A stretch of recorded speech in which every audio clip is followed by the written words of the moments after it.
So when deciding who to who to hire and who to promote, firms will often adopt a means of screening, good candidates from bad candidates, right? And there's two means of doing this. One is called signaling, and the other one are internal labor markets. And so let's think about signaling first. So hiring and training. Okay, so hiring and training a worker are, as we've been discussing, sort of costly endeavors that a firm would ideally like to avoid. But given a situation where they want to hire someone, how do they choose who to hire when they have little or no information about the worker? Well, one means is through what's called signaling. And signaling in economics is actually a really fascinating topic. And what it is any observable activity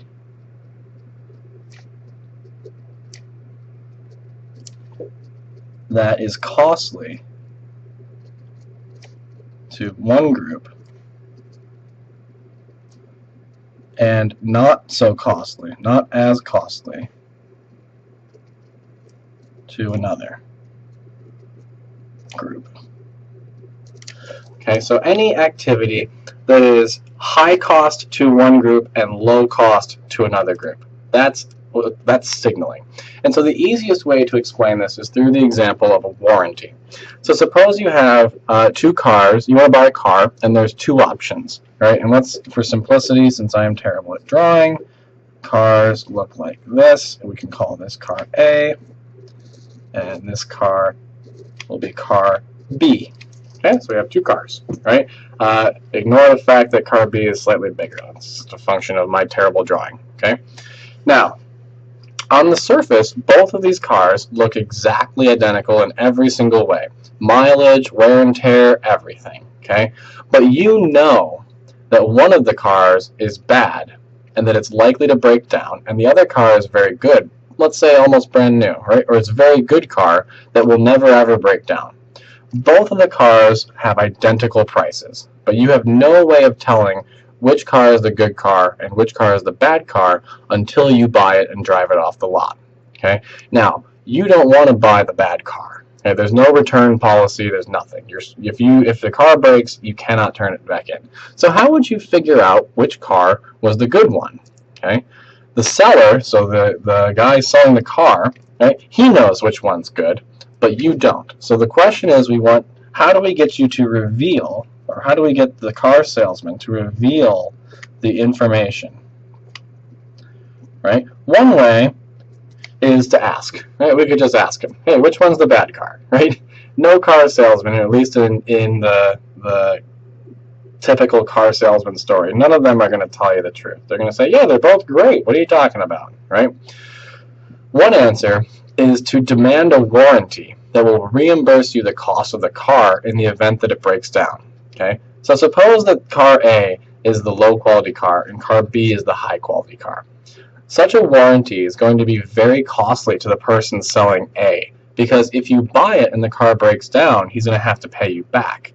But the warranty is basically costless to the person who owns car B because he knows that his car is never going to break down. Okay? And so if you ask for a warranty, you can deduce which car is high quality and which car is low quality. Right?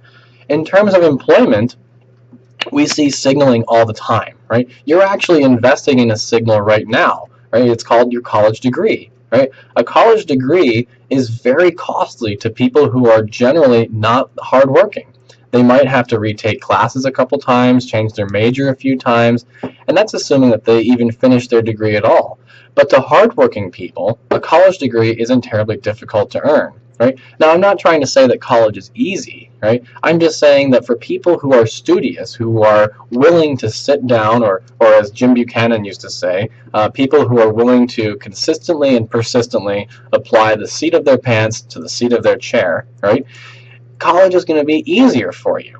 Right? And as a result, an employer may require a college degree not because of the education or training that is gained in college, but because it provides them a clear signal that you are, in fact, a hard worker who is willing to work hard for years in pursuit of a goal. Right? And so the key use of signaling rests in resolving cases of what we call asymmetric information.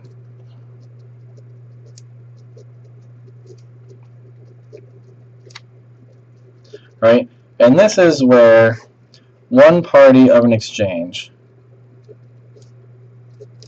or one side of an exchange, knows something pertinent to the exchange. Okay, so here, right, the sellers of the cars knew which one was high quality and which one was low quality. If you just asked them, right, car A, whoever was selling car A, they're going to say, yeah, this is a high quality car, right?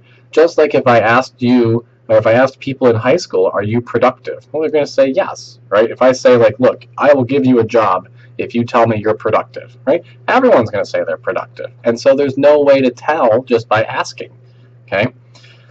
But if I require that you have a college degree, that's something that you can actually come in and say, look, look here's my college degree. I should have written college degree, but here, right? College degree is here. Hire me, right? So you guys, you typically know whether you would be a good or a bad employee, at least in some sense, right?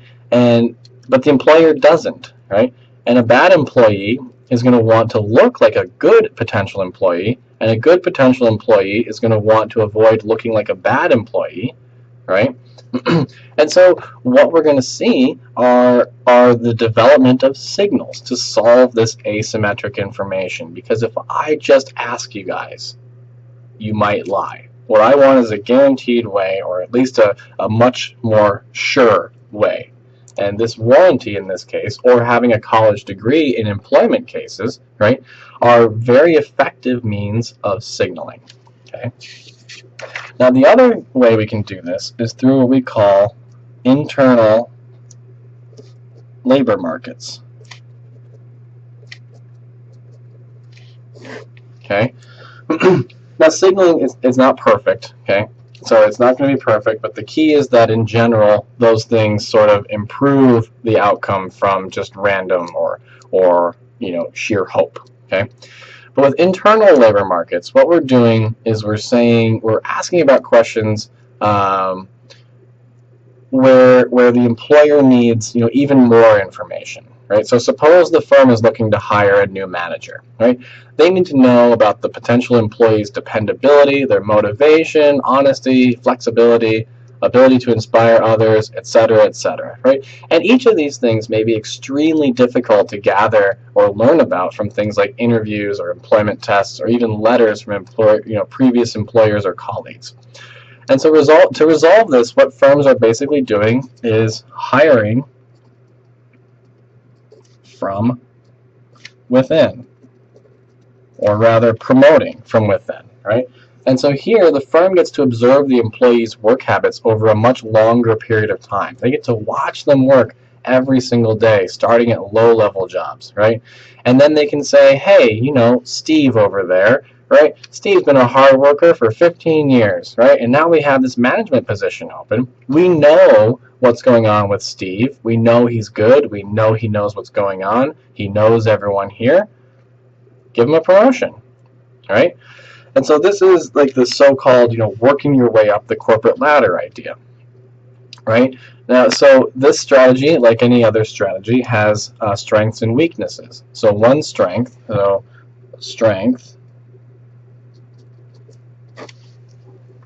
is that it increases the amount of knowledge the firm has about each job candidate. So one, firm has more knowledge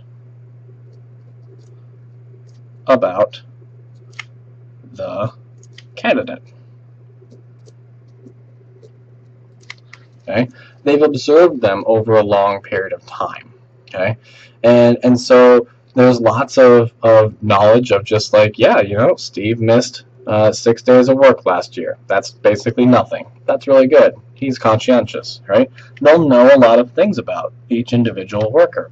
The second one is that since they're only looking at people within the company, they're already within the company, they're actually only going to be looking at a smaller number. So reduced number of applicants. right? Since only people within the company can apply, only people within the company will apply, okay? Or think of it this way. If you're not in the company, your application gets tossed immediately, instantaneously, right? No matter what, okay? So they only have to look at a few applications, right? And finally, so since they're only people from within, the people are allowed to interview, the interviews can actually be shorter.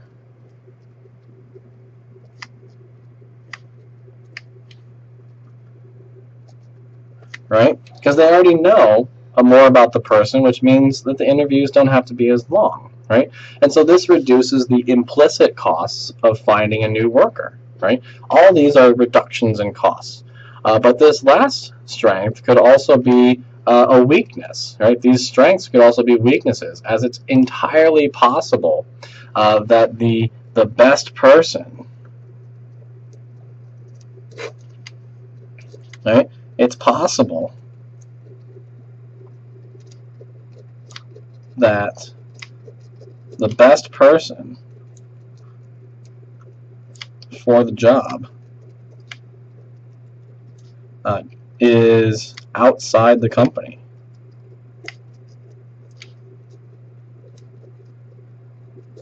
Right? So we could say that, you know, maybe I'm the best possible CEO for Ford, right? I am better than any other candidate, right? But if Ford has a policy of only promoting from within, well, I'm never going to get that job, even if I'm the best, right? And so it must be, in order for me to get the job, right, they would have to break their rules, right? Alternatively, they have to neglect hiring me, right? Despite the fact that in this hypothetical example, I'm the best person, okay? So the use of an internal labor market for a firm makes the most sense if there's a high amount of firm-specific capital and training that can only be acquired through years of working at the firm, right? So if to do the job requires a lot of very specific things, very specific knowledge and abilities that only people at the firm have, then it makes sense to use an internal labor market, right? If anyone could in principle do the job, right, there's not that much firm-specific capital necessary, then it doesn't really make as much sense to use internal labor markets, okay? So we're going to turn to some more technical stuff in the next series of videos. But from here, what I want you guys to do is go check out the Nobel Prize lectures that I linked to on Blackboard. Okay, these guys, they've done some incredible work. They're some of the smartest people in the world, and I really can't recommend watching their talks enough, as every single one of them is really just excellent.